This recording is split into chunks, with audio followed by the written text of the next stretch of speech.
They've sent me to Holland, where I'm off to meet one of the top European tractor pulling teams and help them as they prepare for the next round of the Dutch Championships. I must be mad.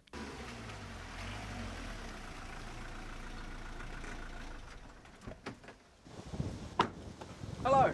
Hey. Pleased to finally meet you. Okay. Thank you. I've got my overalls with me, Yeah. so these will be all right, won't they? They're sort of.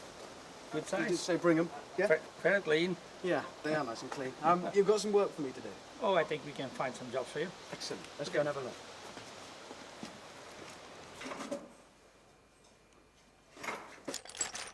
Oh, oh, my thumb. Oh, no, it's not. Yeah. Oh, I got it. The left one. Pump it up. Okay.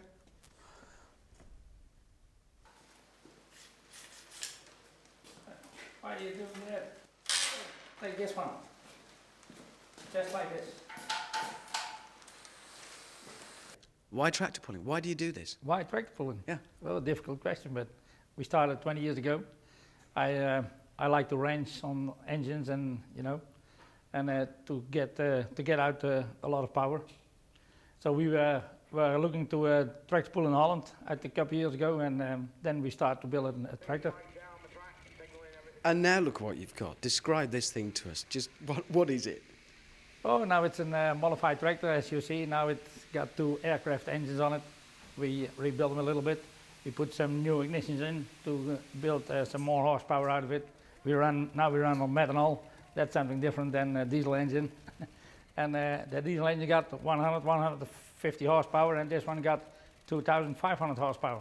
There are a few English teams, some of which do pretty well. Oh yeah. How do you rate the British teams in this then? They're pretty good? Oh, they're pretty good. Like Desperdan, he's very tough. And maybe we have a chance this year to gonna pass him.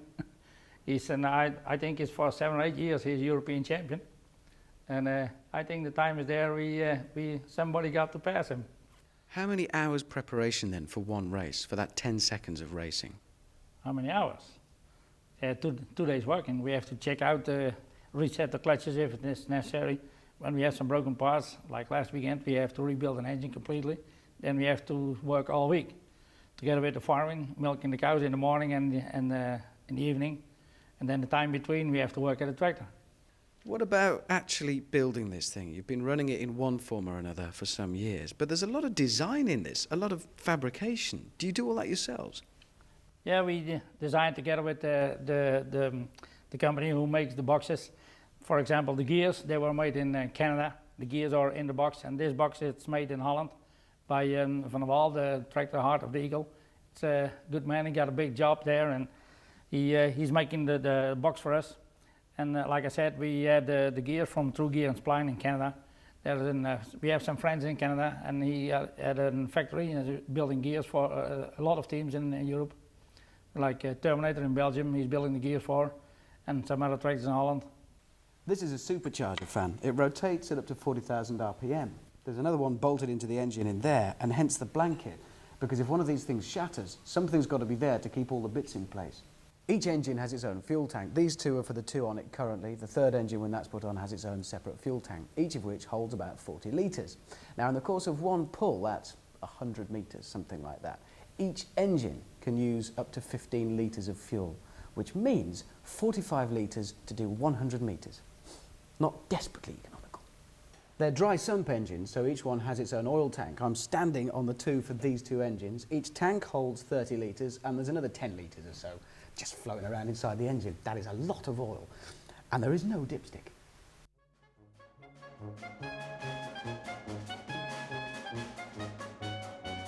So, I've got individual pedals to brake individually the left and right rear wheels. I've got my shift levers for the gearboxes. I've got various switches here for the ignition. I've got my fuel pump. Most important of all, I've got my throttle. There's no adjustment whatsoever on the seat, which for me, the reach isn't quite right. And there's no power steering. How manly is that? In this room we got the main trophies for the European Championships and the Euro Cups, Dutch Championships. And, this was the first trophy we won, was from 79. That's the first prize, the first trophy won, and this is the most recent one from last weekend, a winding off. We came second on the Euro Cup. So with the next round of the Dutch Championship just around the corner, there's an opportunity up for grabs to take another trophy home to the cabinet. So did the extra bonus of my added assistance help? Well over 7,500 horsepower, the maybe on these incredible machines can plus hundreds hours of preparation as well. But then come the big day, what happens? It rains. And Jan, that's it. Game over. Yeah, it looks like they cancelled the track today, so now we have to load up the tractor and go back home. Considering the size of these things and the power and the amount of work you put into them, I'm surprised that they can't work in the rain. No, they can't work in the rain because they made a special track for it, special clay, and they can't have water on it because then we cannot get all the horsepower on the ground. So all that macho power, bit of rain, that's it, forget it. That's it, then forget it. Yeah. Well, it's a disappointment for everybody. So I suppose from here for this week in Bakel, surrounded by tractors covered in blankets to keep the rain off, next week we're going to try something even more difficult than tractor pulling in the rain. We go across Belgium to find something, anything interesting.